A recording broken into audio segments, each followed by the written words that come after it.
야곱이 외삼촌 라반의 집에서 약 20여 년간 세월을 보내고 난 이후에 하나님께서 이제 야곱을 집으로 돌려보내시는 그 직전에 일어난 일들입니다. 겉으로 보면은 단순한 갈등인 것 같지만은, 그러나 사실 그 안속을 깊이 들여다보면은 이 말씀은 한 인생의 그 걸음걸음을 하나님께서 어떻게 인도를 해가시고 또 보호해 오셨는가를 보여주고 있는 말씀이죠. 이 말씀은 사실 야곱의 인생에서 굉장히 큰 전환점이 되는 부분입니다. 왜냐하면 지금까지 20여 년간 라반의 집에서 야곱이 살아왔지만 그 마음속에는 뭐가 있냐면 해결하지 못한, 부딪혀야만 하는 문제가 남아 있었기 때문에 그렇습니다. 관계의 문제. 사실 따지고 보면은 야곱은 지금 도망자 신세에서 아직 벗어나지 못했습니다.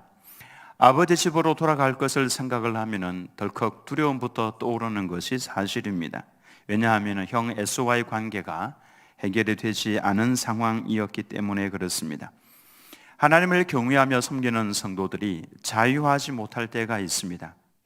자유하다라고는 이 단어는 그냥 나는 자유인이야, 이와 같은 의미가 아닙니다.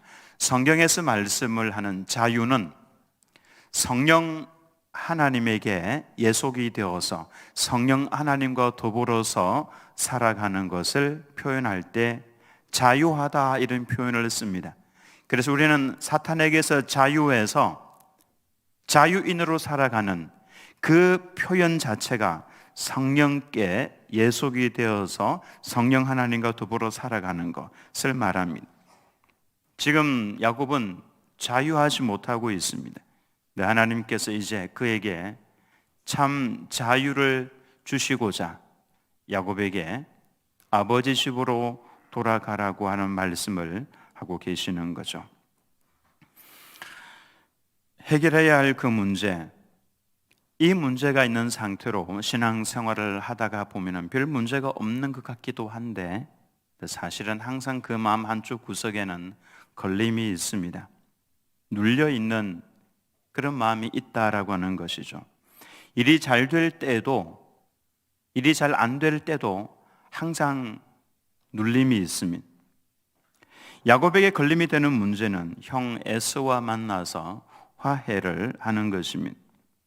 세상 사람들은 이런 일이 있어도 그냥 살 수 있습니다. 모르는 척 누르고 살아갈 수 있습니다만은 하나님의 사람들은 그게 잘 안 됩니다. 하나님을 가까이 하려고 하면 할수록 하나님께서 계속해서 내 마음 가운데 이 문제를 말씀을 하시기 때문에 그렇습니다. 나는 그런 것 없으니까 그냥 이렇게 살려고 한다. 괜찮습니다. 근데 하나님께서는 끝까지 걸고 넘어지십니다. 언제까지 걸고 넘어지시냐면은 죽음의 순간까지 포기하지 않습니다. 하나님을 이길 수 있는 사람은 없습니다. 그래서 하나님께서 안 데리고 가십니다. 마지막 숨을 몰아쉬면서 돌아가셔야 되는데 그래도 하나님께서는 안 데리고 가십니다. 그걸 내려놓아야 참 자유 가운데 천국으로 갈 수가 있는데, 그래서 내 고집이 세면 셀수록 오래 삽니다. 잘 안 죽습니다. 그러다가 결국 하나님의 사랑 속에서 두 손을 들죠. 항복을 합니다. 의식이 없어도 눈물을 주르르 흘립니다. 근데 제가 많은 분들을 보아왔습니다. 제가 목회 현장에서 정말 많은 성도들의 마지막을 지켜보면서 내린 결론이 바로 이겁니다. 누가 제일 평안한 삶을 사는가? 있든지 없든지, 재물이 있든지 없든지, 권력이 있든지 없든지 상관이 없습니다. 누가 가장 평안한 모습으로 살고 있는가? 하나님 앞에 미리 두 손을 든 사람입니다. 하나님 앞에 두 손을 들고 용서해 달라고 순종하는 사람. 하나님께서 이리 가자, 이렇게 하자, 예, 저렇게 가자, 저 길로 가자, 예, 하는 성도가 가장 평안합니다. 그래서 우리는 건강이 있을 때에 내 기질을 너무 많이 내세우지 마시기 바랍니다. 너무 강한 기질을 가지고 너무 큰 소리를 주장을 하면은 그것 때문에 나중에 하나님 앞에 항복을 잘 못합니다. 내 자존심도 있고 막 하니까 항복을 못하는 거죠. 그러니 사실은 하나님 앞에서 내 기질을 죽이는 훈련을 많이 하셔야 합니다. 나도 기질이 있어 막 이렇게 할 게 아닙니다. 마지막에 보면은 그 힘듭니다. 그러니 나를 죽이는 훈련, 이제 연세가 드신 분들도 나를 죽이는 훈련을 많이 하시기 바랍니다. 그러니까 내가 죽고 예수님으로 살아야 돼요.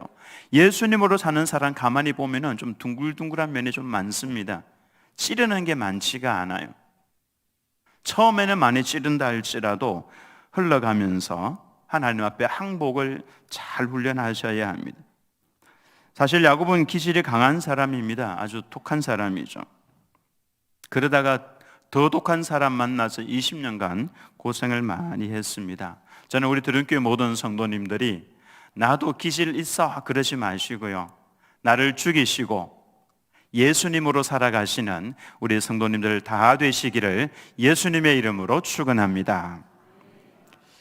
저는 오늘 이 말씀을 통해서 세 가지를 살펴보려고 하는데요, 첫 번째로는 사람의 마음은 언제든지 변할 수가 있다라고 하는 것입니다. 1절과 2절 말씀을 보시면 야곱이 라반의 아들들이 하는 말을 들은지 야곱이 우리 아버지의 소유를 다 빼앗고 우리 아버지의 소유로 말미암아 이 모든 재물을 모았다 하는지라. 야곱이 라반의 안색을 본즉 자기에게 대하여 전과 같이 아니하더라. 20년 전 야곱이 외삼촌 라반의 집에 왔을 때는 홀홀 단신이었습니다. 형 에서를 피해서 도망을 왔죠. 근데 세월이 지나면서 상황이 많이 바뀌었습니다. 아내가 무려 원치는 않았지만은 4명이나 되었고, 이 본문 말씀 때까지 아들들이 11명, 그리고 딸이 1명, 그러니까 자녀가 총 12명입니다. 대식구가 된 것이죠. 그리고 양과 염소가 많이 늘어나기 시작했습니다. 야곱의 몫으로 돌아가야 할 양과 염소가 어떤 거였습니까? 너의 품삯을 정하라, 내가 주겠다라고 라반이 말했을 때에 야곱이 그러죠. 점 있는 것, 검은 것, 아롱진 것, 알록달록한 것, 이와 같은 짐승은 제게 주십시오. 사실 양떼들을 보면요, 그와 같은 것들 거의 없습니다. 그래서 라반이 흔쾌히 수락을 해주죠. 그래. 근데 놀랍게도 그때부터 짐승들이 태어날 때 강한 짐승들, 튼튼한 짐승들은 다 검은 점이 있거나 알록달록하거나 아롱진 그와 같은 짐승들이 많이 태어났습니다. 이와 같은 것들일수록 또 교미하면 또 그와 같은 짐승들이 태어나는 것이죠. 그래서 야곱의 품삯이 처음에는 적었지만은 굉장히 많아졌습니다. 이것은 사실은 하나님께서 하나님의 방법으로 그렇게 해주신 거죠. 하나님께서 하고자 하시면 막을 수 있는 사람 없습니다. 이때는 얼른 눈을 열고 봐야 합니다. 아, 하나님께서 이렇게 하고 계시는구나. 근데 그걸 못 봅니다. 라반이 와서 보니까 웬걸요? 흰 양떼들만 많이 있었는데 와서 보니까 점이 있고 아롱진 짐승이 너무 많은 겁니다. 그래서 야곱의 품삯을 바꿨습니다. 7절 말씀에 보면은 그대들의 아버지가 나를 속여 품삯을 10번이나 변경하였느니라. 이거 정말 괴로운 겁니다. 10번이나 품삯을 변경을 했는데 어떻게 변경을 또 했냐 하면은 8절 말씀에 그가 이러기를, 그는 라반을 말하죠. 점 있는 것이 야곱의 너의 삭시 될 것이라고 하면은 온 양떼가 낳은 것이 점 있는 것이요, 또 얼룩무늬 있는 것이 네 삭시 되리라 하면 온 양떼가 낳은 것이 얼룩무늬 있는 것이니. 와서 보니까 야, 이거는 점 있고 얼룩무늬 있는 게 너무 많거든요. 오늘 라반이 마음을 바꿨습니다. 야, 이거 다 내가 너한테 주려고 하니까 조금 아까운 게 있는 거죠. 그러니까 이것만 네 거야 하면서 점 있는 것만 네 걸로 해, 이렇게 된 겁니다. 그러니까 품삯을 바꿔버린 것이죠. 그래서 적어진 겁니다. 근데 그때부터는 양이 새끼를 낳을 때 점 있는 것만 낳는 겁니다. 그랬더니 와서 보니까 야, 이 점 있는 게 너무 많거든요. 아니야, 이것도 내 거야. 아롱진 양들만 네 거야. 이거 뭐 하자는 겁니까? 품삯을 마음대로 바꾸어 버리는 겁니다. 이렇게 해버리면은 일하고 싶은 마음 자체가 사라져 버리는 거죠. 이것도 뭐 내 거 아니고 외삼촌 다 뺏어갈 건데, 이런 생각이 드는 겁니다. 근데 기도하는 하나님의 사람의 눈에는 하나님께서 일해 나가시는 것이 보입니다.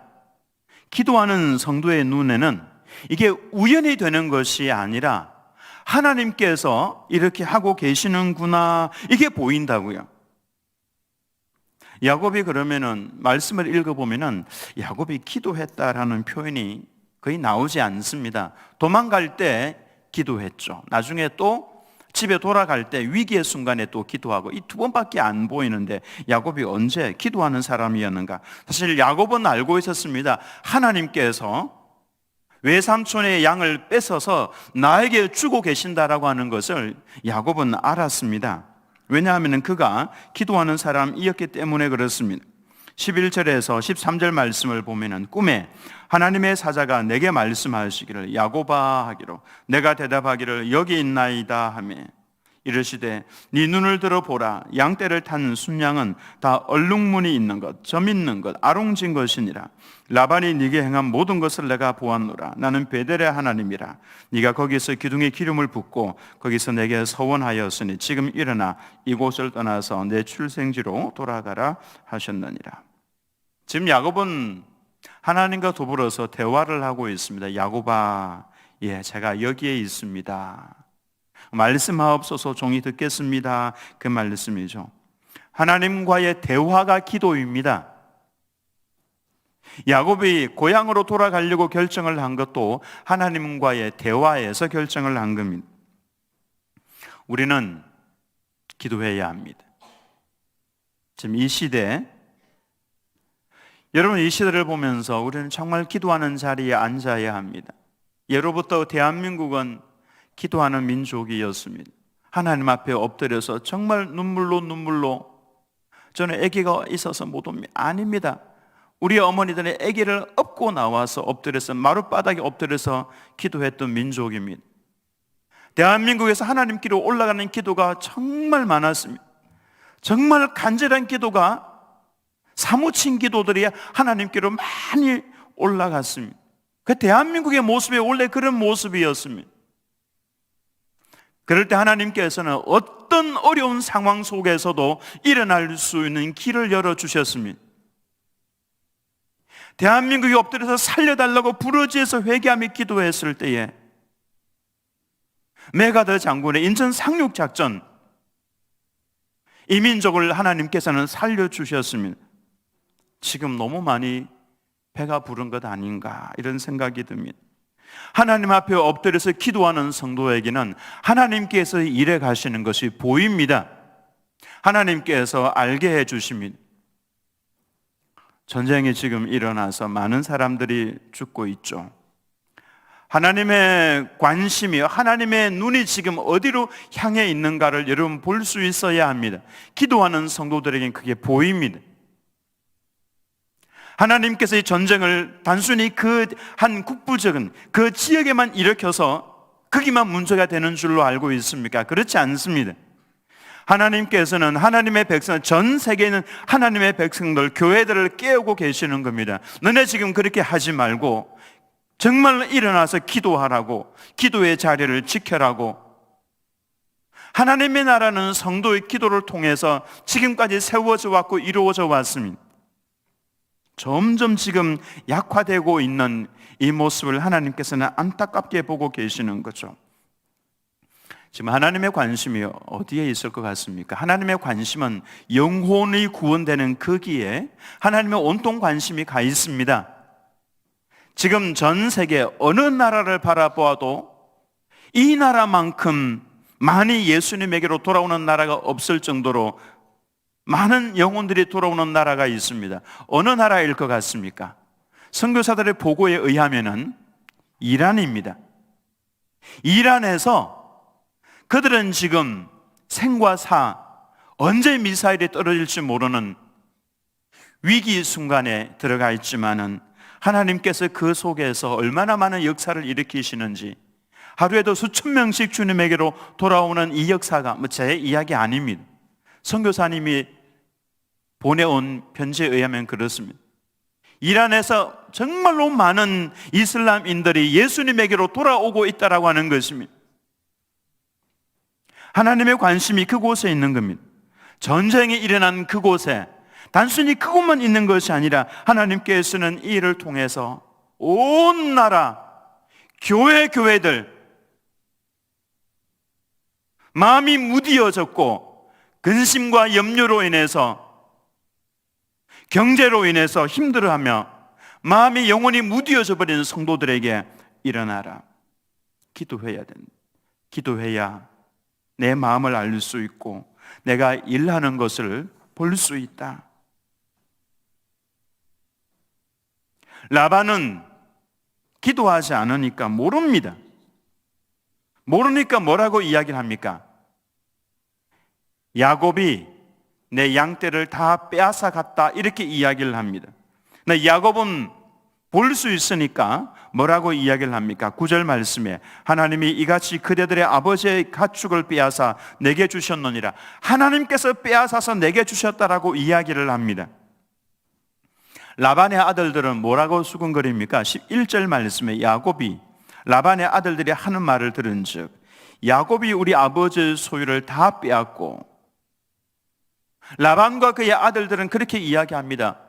기도하지 않으니까 하나님이 하시는 일을 전혀 모르죠. 그래서 야곱이 우리 양떼를 다 빼앗아 간다라고 이야기를 합니다. 그러나 하나님과 교통하면서 알고 있는 야곱은 하나님께서 양떼들을 빼앗아 내게 주셨다라고 그렇게 이야기를 하죠.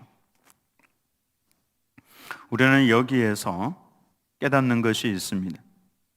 사람의 평가는 상황에 따라서 바뀐다라고 하는 것입니다. 처음에는 환영합니다. 함께 잘 해보자라고 합니다. 그래서 함께 열심히 일을 합니다. 그러다가 하나님께서 복을 주시면은 사람들의 시선이 달라지기 시작합니다. 2절 말씀은 더 분명하게 말을 하죠. 야곱이 라반의 안색을 본즉 자기에게 대하여 전과 같지 아니하더라. 보니까 외삼촌 라반이 야곱을 바라볼 때에 안색이 변했습니다. 이놈이 내 양을 다 빼앗아 가는구나.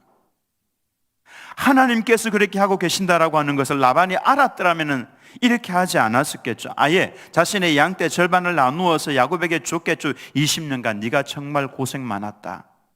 이렇게 하면 얼마나 좋겠습니까마는 그것이 아니라 안색이 변하면서 요놈 봐라, 이렇게 되는 거죠. 우리는 사람의 표정에 너무 많은 의미를 두면서 살아가고 또 그 영향을 받습니다. 누가 나를 좋아하는지 얼굴 보면 다 보이죠. 누가 나를 싫어하는지, 누가 나를 인정해 주고 있는지. 그래서 사람의 평가가 너무나도 중요하게 우리에게 다가오고 있는 것 같습니다만은 우리는 사람의 얼굴 보고 있으면 안 됩니다. 사람의 얼굴 보고 있으면 어떻게 됩니까? 저 사람이 어떻게 저렇게 할 수가 있을까? 이렇게 되는 겁니다. 그래서 실망하고 좌절합니다. 근데 우리는 하나님의 얼굴을 보아야 합니다.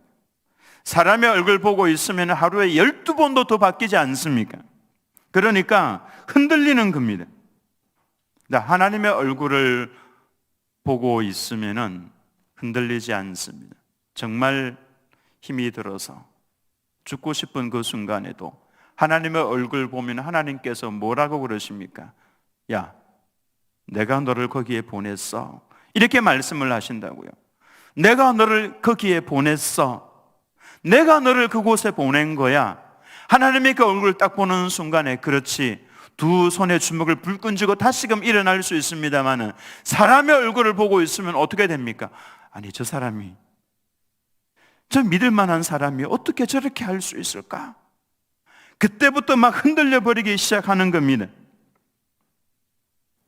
사람의 얼굴 보면서 낙심하기보다는, 신앙까지도 흔들려 버리기보다는 그러지 마시고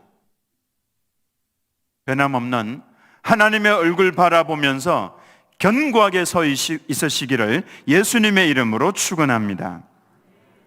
두 번째로, 하나님께서는 우리가 모르는 순간에도 놀랍게도 떠나지 아니하시고 함께하고 계십니다. 3절 말씀에 여호와께서 야곱에게 이르시되 네 조상의 땅 네 족속에게로 돌아가라. 내가 너와 함께 있으리라. 야곱아, 나는 네가 아버지 집을 떠나올 때도 너와 함께하고 있었고 이 20년간도 나는 너와 함께 있었고 이후로도 내가 너와 함께 있을 것이다. 나는 너 버리지 않을 것이다. 사실 야곱은 지금 불안합니다. 주변의 시선이 달라졌죠. 외삼촌의 태도가 변했습니다. 네, 하나님께서는 이렇게 말씀을 하시죠. 걱정하지 마. 내가 너와 함께하고 있어. 그러니 걱정하지 마. 저는 사실 제가 살아오면서 가장 큰 힘이 되었던 말씀이 바로 이 말씀입니다. 나는 너와 함께하고 있었다. 이 말씀. 여러분, 야곱의 인생을 한번 돌아보시면 그는 완벽한 사람이 아닙니다. 온전한 신앙인도 아닙니다. 속임수도 쓰는 사람입니다. 그럼에도 불구하고 하나님께서는 야곱을 버리지 아니하셨습니다. 야곱과 늘 함께 계셨죠. 왜 그러냐 하면은 약속 때문입니다. 하나님께서는 하신 그 약속을 끝까지 지키시는 분이죠. 베델에서 이미 약속을 했습니다. 야곱아, 네가 어디로 가든지 내가 너와 함께 할 것이고 너를 지켜줄 것이고 너를 먹여줄 것이고 그리고 너를 이끌어서 이 땅으로 다시금 돌아오게 해주겠다. 이거 하나님의 약속입니다. 그 약속은 반드시 지킵니다. 우리가 부족하다고 할지라도 때로 실수할 때가 있다고 할지라도 하나님께서는 그 약속을 딱 지키십니다. 무슨 약속입니까? 내가 너를 고아와 같이 버려두지 아니하고 내가 너와 함께 하겠다. 여러분, 제자들이 언제 제일 든든했을 것 같습니까? 처음에 예수님을 잘 몰랐을 때는 잘 좀 두려워하기도 했지만은 이들이 예수님을 알고 난 다음부터는 두려워하지 않았습니다. 예수님께서 함께 그들과 걸어가실 때는 두려워하지 않았습니다. 물이 수만 명이 모였음에도 불구하고 이곳에 먹을 것이 없는데 그래도 두려워하지 않습니다. 바다에서 광풍이 불어와도 이제 예수님을 알고 난 다음부터는 두려워하지 않습니다. 사랑하는 이가 죽음을 맞이하는 그 순간에조차도 두려워하지 않습니다. 왜냐하면 모든 문제의 해결자이신 예수님께서 지금 여기에 나와 함께 걸어가고 계시기 때문에 그런 겁니다. 그런데 그 예수님께서 부활을 하신 이후에 승천하셔서 하늘로 올라가셔서 떠나버리셨습니다. 얼마나 두려웠겠습니까?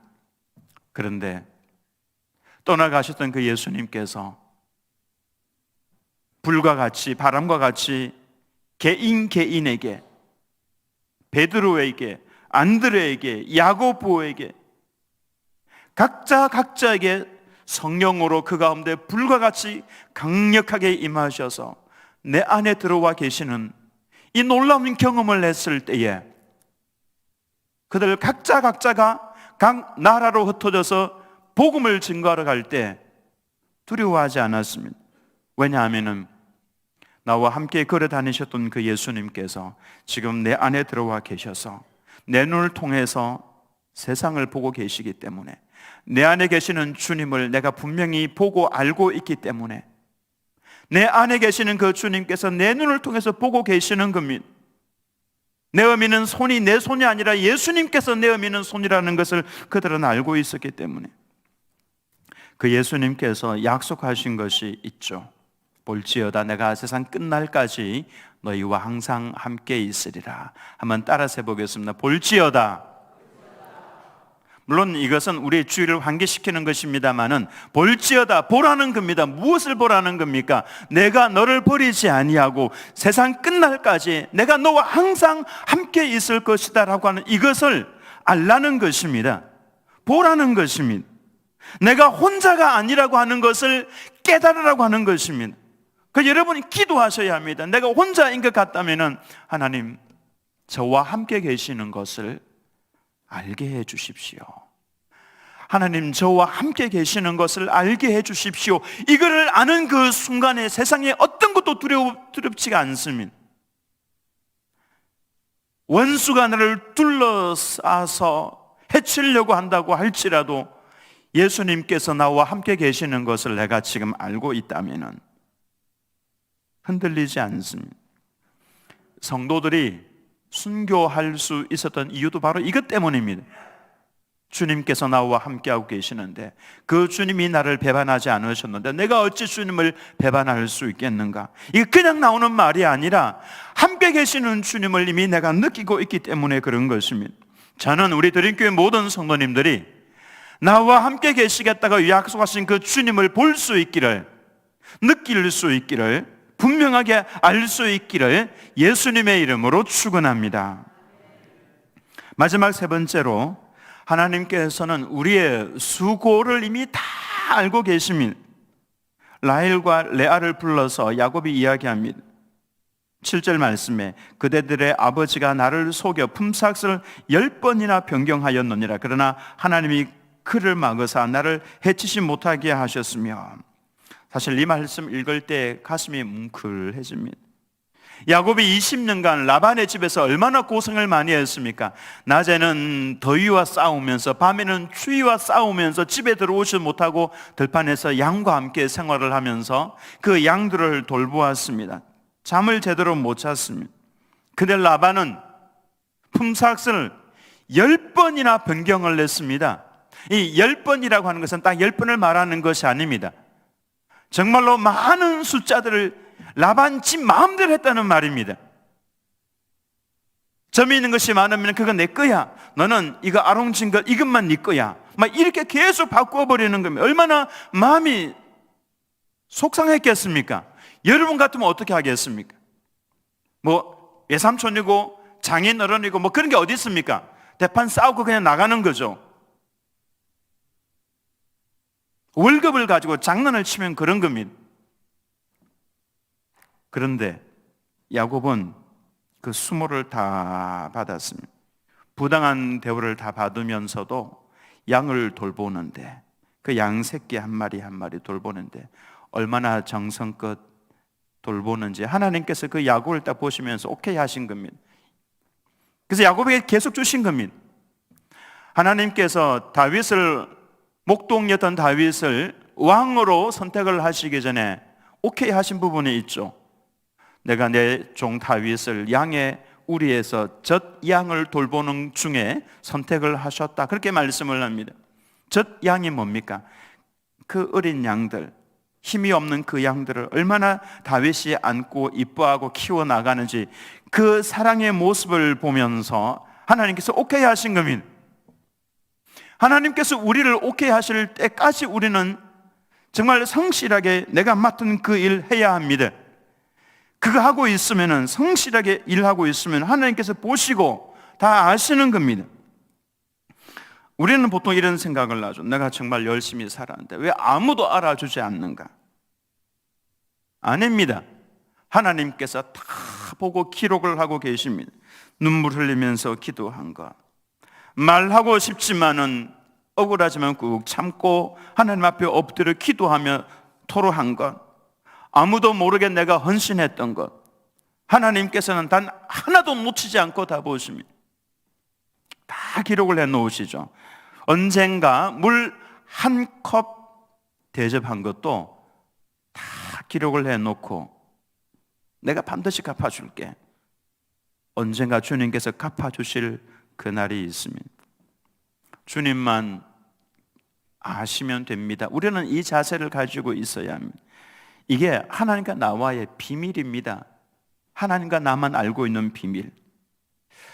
그래서 여러분, 하나님과 나와의 비밀을 많이 만드셔야 합니다. 우리는 신앙생활 할 때 그냥 와서 예배드리고 돌아가고 이거 아닙니다. 내 삶 가운데에서 하나님과 나만이 알고 있는 비밀이 있으면 혼자서 막 웃습니다. 혼자서 기뻐합니다. 뭐라 그래도 뭐 괜찮습니다.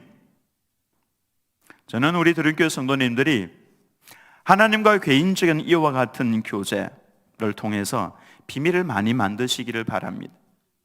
잘하는 겁니다. 오늘 이 말씀을 통해서 세 가지를 꼭 기억을 했으면 좋겠습니다. 사람은 상황에 따라서 변합니다. 그러니 사람 보면서 자꾸 실망하지 마십시오. 저 목사님이 어떻게 저렇게 할 수가 있을까?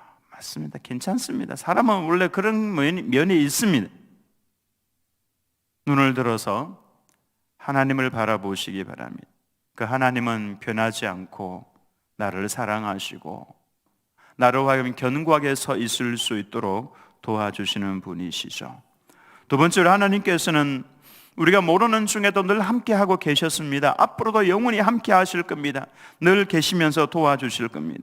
내가 비록 온전하지 못한다고 할지라도 약속을 꼭 지키실 겁니다. 내가 너 끝날까지 함께 한다고 했지. 천국에 올 때까지 내가 너 도와준다고 그랬지. 세 번째로 우리의 수고를 다 알고 계십니다. 하나님께서 알아주시면은 하나님과 나 사이에 비밀이 생겨지는 겁니다. 정근아, 내가 다 알고 있어. 이 말씀 한마디가 그렇게 힘이 되는 겁니다. 사람의 얼굴 보면서 실망하지 마시고 나와 함께 계시는 하나님의 얼굴을 늘 바라보면서 주님과 나 사이에 비밀을 많이 만들어 가시는 우리 들은교회 모든 성도님들 다 되시기를 예수님의 이름으로 축원합니다.